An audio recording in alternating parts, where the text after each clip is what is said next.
ai suferit ca să fiu salvat.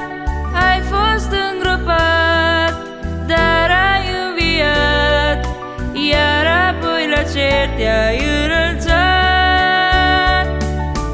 Ai fost îngropat, dar ai înviat, iar apoi la cer te-ai înălțat.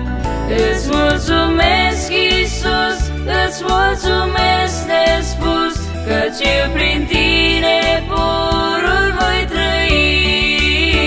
Te voi cinsti cât voi avea viață, iar veșnic sus te voi slăvi.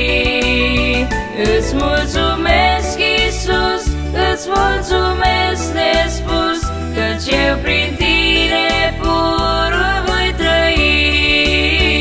Te voi cinsti cât voi avea viață, iar veșnic sus te voi slăvi.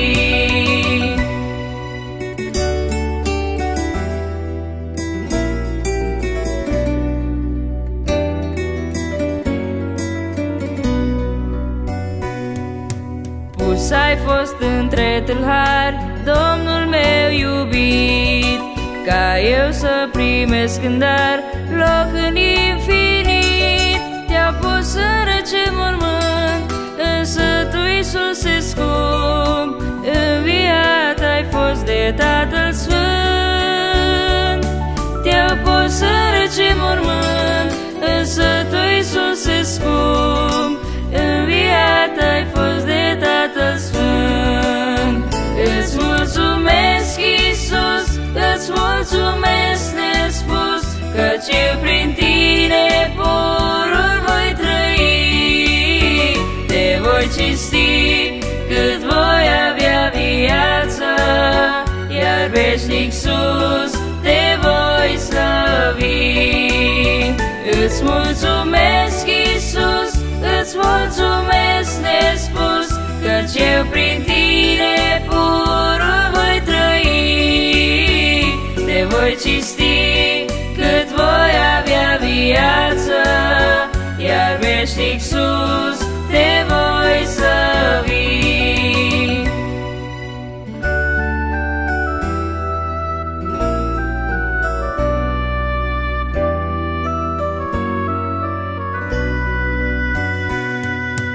Ai răbdat cu una grea spirii ei cei mari, ca în cer cu una mea s-o primesc îndar. Eu mă închin în fața ta și-ți predau viața mea, vreau să fiu cu tine în slava ta.